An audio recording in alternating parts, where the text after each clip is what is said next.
Assalamu alaikum. I hope you're all good. Welcome again in this tutorial. This session is going to be very important as here we'll be covering how to remember 3-letter and 1-letter code of amino acids and also the classification of amino acids. Let's get kickstart. So now let's begin.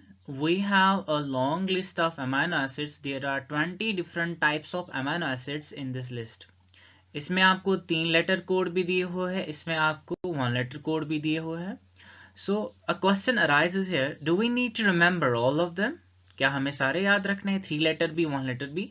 नहीं, इसमें से कुछ हमें याद रखने हैं. Rest जिनका सीधे सिंपली नाम से ही 3-लेटर कोड निकलता है और 1-लेटर कोड नाम से ही निकलता है. आपको इनमें से कुछ ही याद रखने हैं, आपके 20 different types of amino acids complete हो जाएंगे. तो वो लिस्ट यहाँ पे है. सी, आपको एस्पार्टिक एसिड है. एस्पार्टिक एसिड एक एसिड है, एसिडिक अमीनो एसिड है. तो इसका आयनिक फॉर्म जो है वो एस्पार्टेट होता है. तो इसके नाम में ही एस्प है, यानी 3-लेटर कोड यहां से निकालते हैं हम. और I personally pronounce it like aspartic acid. I remember it like that. तो aspartic you can also pronounce it like that, ताकि आपको ये 1-लेटर कोड इसका याद रहे. ऐसे ही asparagine. Asparagine is another amino acid. Okay, इसको ASN लिखते हैं हम. ठीक है, YASNN.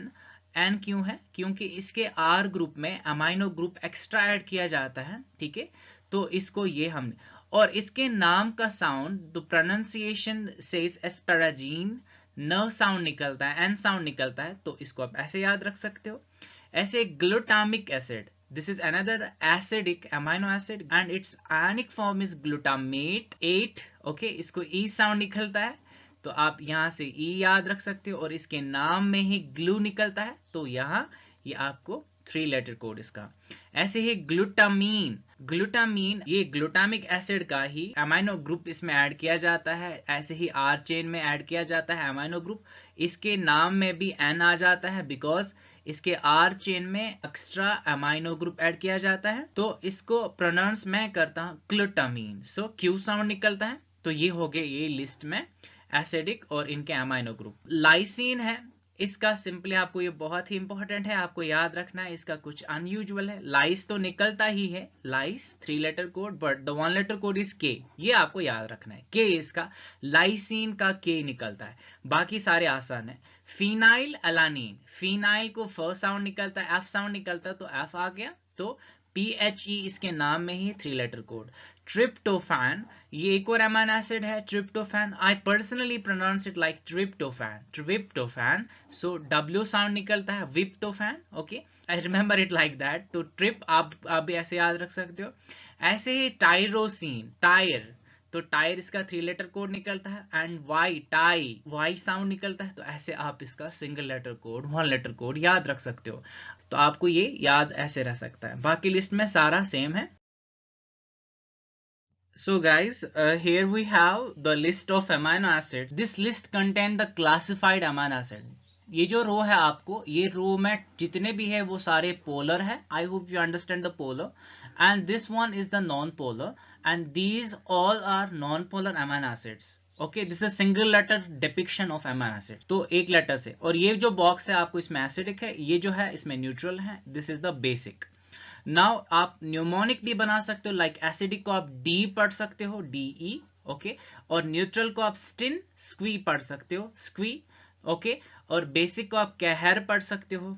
ठीक है, बेसिक को आप कहर पढ़ सकते हो. नाउ जो नॉन पोलर है आपके पास, आप इसको सिंपली कोई फिल्म पढ़ सकते हो, एंड जिसका नाम है वैव, फिल्म वैव. ठीक है, तो ये हमारा एस्पार्टिक एसिड, ये ग्लूटामिक एसिड है. ठीक है, एस्पार्टेट, ग्लूटामेट. ये हमारा सेरीन, थ्रियोनीन, ये हमारा एस्पैराजीन, सिस्टीन, ये हमारा ग्लूटामीन, ये हमारा टायरोसिन, ये हमारा lysine, histidine, arginine, phenylalanine, isoleucine, leucine, methionine. This is tryptophan, this is alanine, valine. And these two which are in between the neutral and non polar, यह हमारा न्यूट्रल है और नॉन पोलर है. This is proline and this is glycine. This is very very important list for premedical exams. This is very important list used for university entrances, also for the PhD entrances. This is very useful list. You have remembered all the amino acids and their properties. Okay, this is end of the lecture. I hope you enjoyed the video. Thank you so much for joining me. If you enjoyed the video, please hit the like button, share this video with other students, subscribe to my channel, press the bell icon for sure. Thank you so much guys.